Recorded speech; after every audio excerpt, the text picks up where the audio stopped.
வருகை தந்திருக்கக்கூடிய ஊடக நண்பர்கள் அனைவருக்கும் வாழ்த்துக்களை தெரிவித்துக் கொள்கிறேன். இங்கு வருகை தந்திருக்கக்கூடிய முன்னாள் உச்ச நீதிமன்றத்தினுடைய ஓய்வு பெற்ற நீதிபதி ஐயா மார்க்கண்டே கட்சி அவர்கள் இந்த பத்திரிகையாளர் சந்திப்பை நடத்துவார்.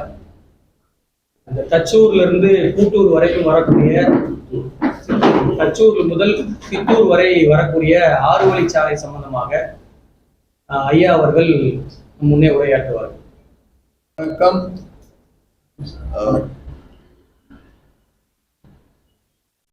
As you know, I am a former judge of the Supreme Court of India and a former Chief Justice of Madras High Court. Yes, yes. You can understand English. Having been a former Chief Justice of Madras High Court, I have a special bond with Tamil Nadu. And I try to help people here whenever I can, whenever I think I can be of some use. You remember when the Jallikattu agitation was going on, I raised my voice in your favor. This time I have come here to help the farmers who apprehend they will be evicted from their land because of a 6-lane highway which is being constructed from Chittoor district in Andhra Pradesh to Tiruvallur district in Tamil Nadu. There are thousands of farmers who may be deprived of their land. And as you know, if a farmer is deprived of his land, he is deprived of his livelihood because he will not be knowing any other vocation and he and his family will starve. And this society of the world throughout really stands on farmers because all of us require food to eat. Now, I was a lawyer and a judge. There may be doctors, there may be engineers, scientists, managers, artists, managers, workers in factories, clerks. Everybody needs food. And who gives them food? Food doesn't fall from the sky. It is farmers who supply food. So, farmers are the pillar on which the whole human society rests. You can't survive without food. And food is produced by the farmers. So farmers must be given special request. And in fact, I was going through the Tirukural. I took the help of my friend Yanlada. There is a Kural which states what I just told you, that farmers are the linchpin of the whole society. Everybody depends on farmers because everybody needs food. Can you read out that Kural, please? Please read it out. உலகத்திற்கு அணியாக நட்டது அணியாக தட்டது ஏழுவரை எல்லாம் பொறுத்து. Farmers are the linchpin of the world, for they support all others who cannot till. Now, there cannot be any objection on principle for building a highway because after all infrastructure is required for the progress of a country. But then, if you take away the land of farmers, you must give adequate compensation even before taking physical possession of the land. And the compensation should be equal to the market value of the land, plus another, say 50% or so of that value of the land. Because with that money, he will be able to learn another skill. Because now he can't do any farming. His land has been taken over. He needs to learn some other skills. So an additional sum of money over and above the market value of the land must be given to him. And preferably a job to one of his family members. This should be done by the government if they want to act fairly. See, a government is supposed to observe what is known as Raj Dharma, the dharma of the king. You must look after the welfare of the people. But what actually happens in almost all states in India, I'm mainly from UP, basically from UP, but I've traveled all over. What actually happens is then when land acquisition takes place, the physical possession is taken over immediately. But for years, compensation is not paid to the farmer. He runs from pillar to post for years and years, and often he has to give bribe to the officials to get whatever little compensation uh, is to be given, and even that compensation is woefully inadequate. So this is not being fair, and there's also a law that before acquiring land, several reports have to be submitted. Like, for instance, there was a law of 2013 made by Parliament which says that before acquiring land, a social impact assessment report has to be submitted, in which the details about what impact will it have on society. This must be done before acquiring the land. Similarly, many other reports have to be given, like environment assessment report. What other reports are required? Impact and feasibility report, detailed process. So farmers have been making RTI applications asking for the report, but no response has been given. Evidently, there are no such reports. But apart from that, more important question is that are the farmers going to be given compensation plus extra money for acquiring some skill and a job to one of their family members before possession is taken over? Or will they being made to run even after taking possession? They are not given compensation for years and years, and they have to run around from pillar to post seeking compensation. This is why I have come here. So now the problem was these farmers. I went to Tiruvalur yesterday. There was a large gathering of farmers whom I addressed. These poor farmers, they were advised to go to some politician or some official to help them, but the district collector befooled them, misguided them that I'll give you a lot of compensation. He did nothing. Politicians, I am told, they went to Communist Party or whatever. Politicians will give all promises. They want your votes. They will promise the moon. But they are thoroughly unreliable. And officials are subordinate to the minister. The ministers, they are also unreliable. So I told the farmers, look, you have been wasting your time going to politicians, going to officials and all. Total waste of time, because they will do nothing, they will do just the reverse. They will promise one thing and do just the reverse. So what needs to be done is to file a public interest litigation in the Madras High Court.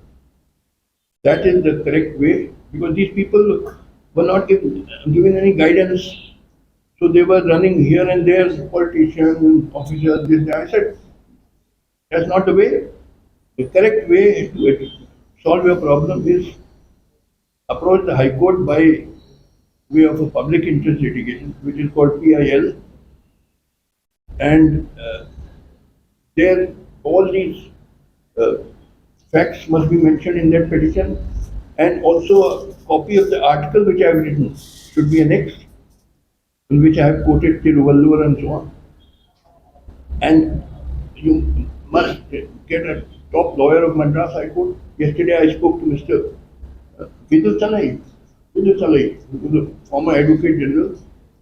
He has agreed to be the lawyer in this case, very respected, very senior lawyer. former Advocate General of Tamil Nadu. And two stay orders must be obtained. One is stay of the disposition, and the other is stay of giving any threats. Because these police officials and other officials come and give all kinds of threats to these farmers. You know, these farmers are not big farmers. Some have 2 acres land, some have 5 acres land. Poor people, they don't know what to do. And you know, many of them met me and they said for many days or weeks we have not been able to sleep in the night because they don't know how their families will survive. They have their families, that if the land is taken over, how will they live? So I said, don't worry now. We will solve your problem, and this is how we are going to do it. We will file a PIL in the High Court and obtain stay orders. And yesterday I spoke to Mr. Vidu Talai on telephone, and I said I can come over to your house or your office. He said, no, sir, you have been a Supreme Court judge. I will come to your house, to my place where I'm staying. I'm staying in the High Court guest house on Greenways Road, inside the Judicial Academy compound. So he came over last evening. I had a very long discussion, and he's agreed to be the lawyer in this PIL, and I'm sure that will solve the problem of the farmers. அதாவது தச்சூர் முதல் சித்தூர் வரை வந்து ஒரு 6 வழிச்சாலையை வந்து national highway authority வந்து announcement பண்ணி அதற்கான நில எடுப்பு விஷயங்களை வந்து செஞ்சுட்டு வராங்க. இது வந்து ஏறத்தாழ 116 கிலோமீட்டர் இருக்கக்கூடிய ஒரு 6 வழிச்சாலை. இதுல வந்து 881 ஏக்கர் வந்து எடுக்கப்படுது. இதுல வந்து 2064 விவசாயிகள் வந்து மொத்தமாக இதுல பாதிக்கப்படுறாங்க. இதுல என்ன பிரச்சனை அப்படின்னா, இது வந்து 2018ல சில வாக்குறுதிகளை வந்து விவசாயிகளுக்கு கொடுத்துதான் இந்த லேண்டை எடுக்க போறோம், இங்க வந்து 6 வழிச்சாலை வருதுன்னு சொல்றாங்க. அதையெல்லாம் மாற்றிட்டு இப்ப என்ன பண்றாங்கன்னா, அவங்க சொன்ன எந்த வாக்குறுதியும் நிறைவேற்றாம இப்ப லேண்ட் எடுக்கிற வேலைகளை செஞ்சுட்டே இருக்காங்க. என்னென்ன சொன்னாங்க அப்படின்னா, அந்த லேண்ட் எடுக்கிற பகுதிக்கு பக்கத்திலேயே ஒரு சர்வீஸ் லேண்ட் ஒன்று வரும்னு சொல்லி சொன்னாங்க. அந்த சர்வீஸ் லேண்ட்ல இருந்து 2 பக்கமும் விவசாயிகள் வந்து விவசாயம் செஞ்சுக்கலாம், அந்த சர்வீஸ் லேண்ட்ல அவங்க போகலாம்னு சொல்லி சொன்னாங்க. ஆனா இப்ப கொண்டு வந்திருக்கக்கூடிய ப்ராஜெக்டின் அடிப்படையில மொத்தமாக ரோடு மட்டும்தான் வருது, சர்வீஸ் லேண்டே வரல. ஒரு விவசாயியுடைய லேண்ட் இங்கேயும் அங்கேயும் இருக்கு அப்படின்னா அவருக்கு வரணும் அப்படின்னா 2 கிலோமீட்டர் சுத்தி தான் அவருடைய அந்த கலனிக்கே வர முடியும். நடுவுல ஒரு வெண்டோ வந்து போடுவதாக சொன்னாங்க. அந்த வெண்டோவும் இப்போதைக்கு வந்து வரல. அதற்கான எந்த கிளாரிட்டியும் இல்லாம இப்போ வந்து அந்த ரோட வந்து வேலைகளை வந்து துவங்கி இருக்காங்க. ஒண்ணு.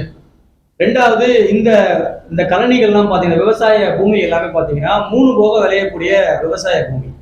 ஆனா இப்போ அவங்க மார்க்கெட்ல வந்து இவங்க என்ன இது பண்ணிருக்காங்கன்னா, 1 போகம் விளையுது என்கின்ற அந்த விஷயத்த வந்து அவங்க சொல்றாங்க.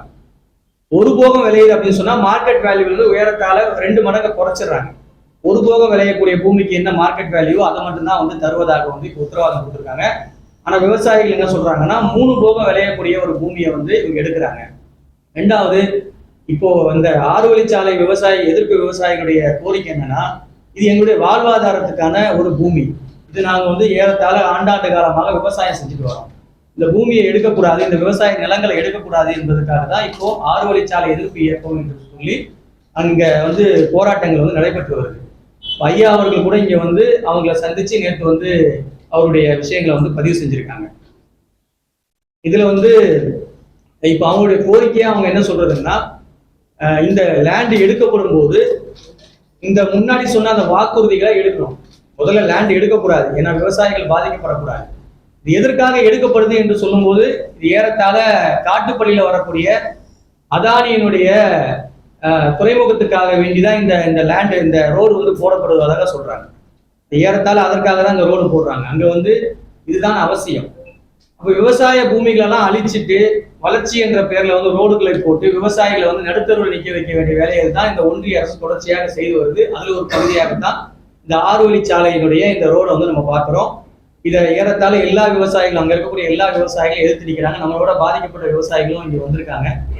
அவங்களும் வந்து இதற்காக போராடிட்டு இருக்காங்க.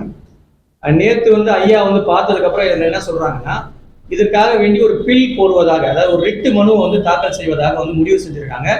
மரியாதைக்குரிய அட்வொகேட் விடுதலை அவர்கள் வந்து அந்த ரிட் மனுவை வந்து இன்னும் கூடிய விரைவில் வந்து மக்களுக்காக வந்து தாக்கல் செய்வாரு.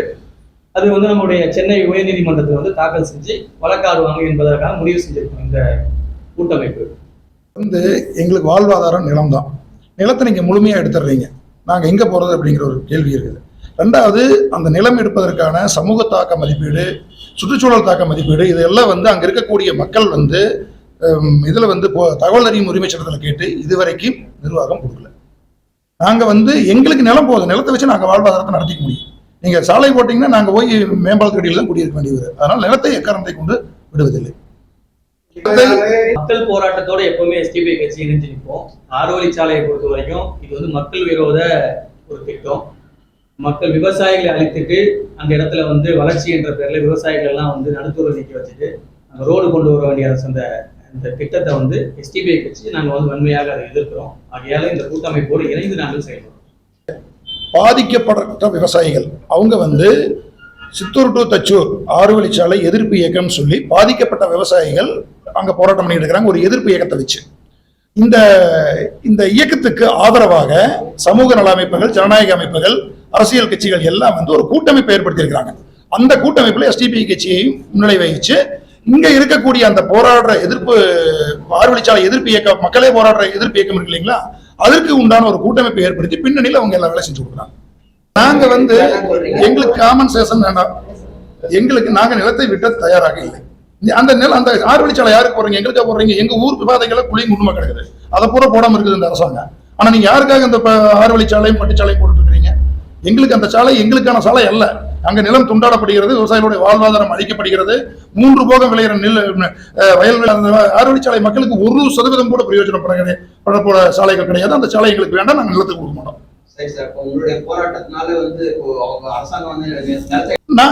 சேலம் சென்னை 8 வழிச்சாலை இப்ப நின்று தானே கிடக்குது. அதே போல இந்த நிறுவனம், அதாவது வந்துங்க ஒரு விரிவா இந்த சாலை 6 வழிச்சாலைக்கு வந்து விரிவான திட்ட அறிக்கையை தயாரித்து கொடுத்த லூயி பெர்கர் அப்படிங்கிற ஒரு கம்பெனி, அமெரிக்க கம்பெனி. அந்த கம்பெனி தான் வந்து பாத்தீங்கன்னா இந்த திட்ட மதிப்பீடு தயார் பண்ணி கொடுக்கறது, திட்ட அறிக்கைகள் தயார் பண்ணி கொடுக்கறது, டிபிஆர்னு சொல்லுவோம் இல்லைங்களா. அந்த நிறுவனம் ஒரு ஃப்ராடு நிறுவனம். அது அந்த நிறுவனத்தை மேல இந்தியாவிலேயே வந்து பாத்தீங்கன்னா ஒரிசாவில் குடிநீர் விநியோக திட்டத்துல முறைகேடு நடந்து லஞ்சம் கொடுத்ததா வழக்கு பதிவு பண்ணியிருக்காங்க. அதே போல வந்து மும்பையில மெட்ரோ ரயில் விவகாரத்துல அங்க வந்து அரசாங்க ஊழியர்களுக்கு, அரசு அதிகாரிகளுக்கும் அரசியல்வாதிகளுக்கும் லஞ்சம் கொடுத்த வழக்கு நடந்துட்டு இருக்குது. அதே போல இங்க இருக்கக்கூடிய ஐஆர்பி இன்ஃப்ராஸ்ட்ரக்சர் அப்படிங்கிற ஒரு நிறுவனம் பாம்பே புனே போற ஒரு நெடுஞ்சாலையில அரசாங்க சொத்தையே, அரசாங்க நிலத்தையே திருடியதாக வழக்கு பதிவு செய்து அந்த விஷயத்தை வந்து சதீஷ் செட்டின்னு சொல்லி ஒரு சமூக ஆர்வலர் வெளிக்கொண்டு வந்து அவரும் படுகொலை செய்யப்பட்டுள்ளார். அதே மாதிரி மீதி இருக்கக்கூடிய மொத்தம் 4 கட்டுமான நிறுவனங்கள் வந்து இதை டெண்டர் எடுத்திருக்காங்க. இந்த 4 நிறுவனங்களுமே பல்வேறு மாநிலங்களில் ஆள் கடத்தல், கொலை மிரட்டல், அரசாங்க சொத்தை திருடியது உட்பட பல்வேறு வழக்குகள் எல்லா பக்கம் நிலவியில் இருக்குது. இதை எதிர்த்து பேசுறவங்களை கூட ஒரு சைடு தீர்த்து கட்டுற வேலையும் பண்ணிட்டு வர்றாங்க. ஆகையால் இது வந்து சாலை திட்டமே அல்ல, நில அபகரிப்பு கும்பல். ஒரு போகம் விளையாட பூமியை காட்டி நாங்க 3 போகம் விளைவிக்கிறோம். 30 அடியில தண்ணி நிலத்தடி நீர் இருக்குது. 3 போகம் விளைவிக்கிற பூமி இது வானம் பார்த்த பூமி, 1 கிராப் சொல்லி, சிங்கிள் கிராப் சொல்லி அவார்டு அமைச்சிருக்காங்க. ஒரு செட்டு 3000 இருந்து 5000 8000 வரை ஒரு செட்டு நிலத்து.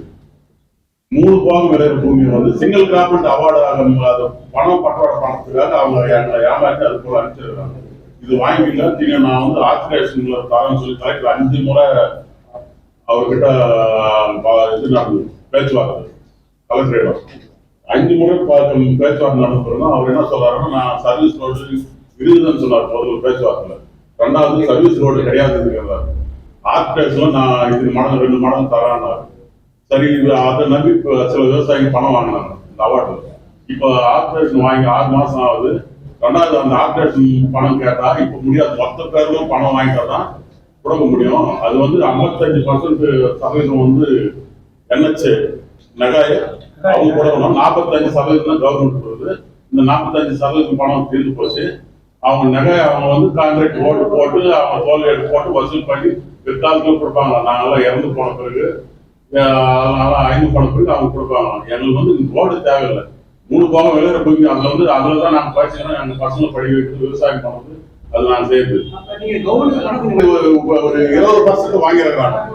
எதுக்காக வாங்கினாங்கன்னா இது போல கலெக்டரும் இந்த பிஆர்ஓ என்ன சொன்னாங்க, உங்களுக்கு இவ்வளவு மடங்கு தரோம், அவ்வளவு மடங்கு தரோம், இது வாங்கிட்டீங்கன்னா சர்வீஸ் ரோடு இருக்குது, வெண்ட் இருக்குது எல்லாமே சொன்னார் பிஆர்ஓ சொல்லி. இப்ப கரெக்ட்ல என்ன சொல்றாருன்னா இப்ப முடியாது, மொத்த பேர்ல 2064 பேர் பணம் வாங்கிட்டு அப்புறமா போட்டுருப்பாங்க. பணம் எங்களால இல்ல. இப்ப 10 சென்ட் 5 சென்ட் எப்படி இல்லாம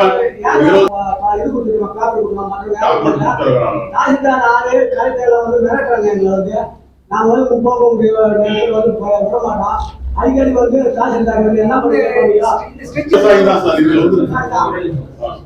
வாயை சார்ந்து எதுவுமே சொல்லல. மத்திய அரசு 3 வருஷத்துக்கு முன்னாடி பட்ஜெட்ல நிர்மலா சீதாராமன் கோடி ஒதுக்குறான்னு சொன்னாங்க பாருங்க. அதோட அவங்களும் வாயை தரல. இதுக்கு இடையில இந்த கான்ட்ராக்டுக்காரங்க வந்து எங்களை மிரட்டுறாங்க. மாவட்ட ஆட்சியர் வந்து உங்களுக்கு அப்படி செய்யறேன் இப்படி செய்யறேன்னு சொல்லி அவரும் 5 கட்ட பேச்சுவார்த்தை நடந்தது.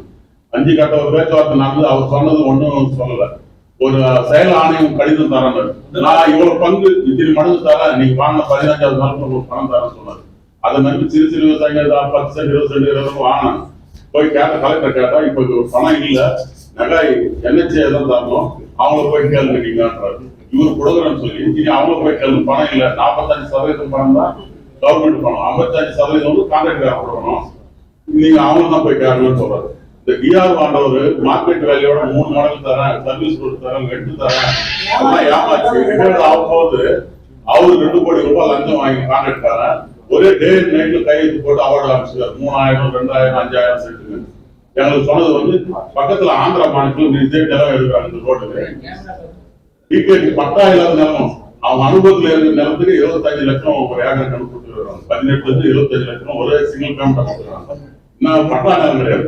அவங்க அனுபவத்துல இருக்க டிகேடியான்னு சொல்லுவாங்க. அந்த நிலத்துக்கு அது போன்ற பக்கத்துல ஆந்திராவில் வந்து ஒவ்வொரு வில்லேஜா வந்து அந்த மாவட்ட ஆட்சியர் அனுப்பிச்சு டிஆர்ஓ எம்ஆர்ஓ அனுப்பிச்சு அவங்க வந்து உங்களுக்கு என்ன வேலை வேணும், உங்களுக்கு எவ்வளவு வேணும், நாங்க எவ்வளவு தரோம், நீங்க எவ்வளவு சொல்றீங்கன்னு சொல்லி அது போல பேச்சுவார்த்தை நடந்து அவங்களுக்கு தகுந்த பணம் 25 லட்சம் ஒரு ஏக்கர் அது கொடுத்தாங்க. அவங்க ஆந்திராவில் அதெல்லாம் வானம் பார்த்து. இப்ப எங்களுக்கு வந்து நம்ம தமிழ்நாட்டுல வந்து இந்த திருவள்ளூர் மாவட்டத்துல மெயினா புதுவட்டாளர்கள் வந்து பக்கத்துல ஆர்டினல் இந்த தச்சூர் சித்தூர் வரை 6 வழிச்சாலை 716B அன்றது 716A பக்கத்திலேயே 1 கிலோமீட்டர் இருக்கு. அது அகலப்படுத்தி போகலாம். இருக்கிற ரோடு அது அகலப்படுத்தி போடுவாங்க. இந்த ரோடு போட்டு இதுல யாருக்கும் போகக்கூடாது. மெயினா என்ன 15 அடி உயரம். இந்த ரோடு போறது வந்து 15 அடி உயரம். கீழவும் போக முடியாது, மேலையும் பிளாக் பண்ணிடுறாங்க. 5 அடி சோறு கட்டுறாங்க. யாரும் போகக்கூடாது வரக்கூடாது. எங்க ஒரு 8 ஏக்கர் நிலம் 2 ஏக்கர் நிலம் போகுது. அந்த பக்கம் 4 ஏக்கர் இருக்கு, இந்த பக்கம் 2 ஏக்கர் இருக்கு. இதுல வெற்றி இல்ல, சர்வீஸ் ரோடு இல்ல. நான் எப்படி அந்த பக்கம் போய் விவசாயம் பண்ணுறது? இது போல செஞ்சு இருக்கிற நிலத்தை மொத்தமும் அபகரிக்கலாம் இந்த அரசாங்கம், மத்திய அரசாங்கம் செய்து. கோரிக்கை சம்பந்தமாக எந்த விவசாய சங்க பிரதிநிதிகளையும் விவசாயிகளையும் சந்திப்பதில்லை. நீங்க போய் முதலமைச்சருக்கு பாராட்டு சொல்றோம்னு சொன்னீங்கன்னா சந்திக்கலாம். முதலமைச்சரோட கோரிக்கை வைக்கிறதுக்கு இடையில அவங்க தேர்தல் நிலைப்பாட்டில் தேர்தல் வாக்குறுதி கொடுத்த நிலைப்பாட்டில இருந்து முற்றிலும் மாறிட்டாங்க. சேலம் சென்னை 8 வழிச்சாலையில இருந்து உறுதியான நிலைப்பாடு இருந்தாங்க. இப்ப அவங்க நிலைப்பாட்டை மாத்திக்கிறாங்க. விவசாயிகிட்ட நிலம் எடுக்கிற பிரச்சனைகள் எதுலையுமே வந்து தமிழ்நாடு அரசாங்கம் வாய் மூடி கை கட்டி மௌனியாக வேலை பார்த்துக் கொண்டிருக்கிறது.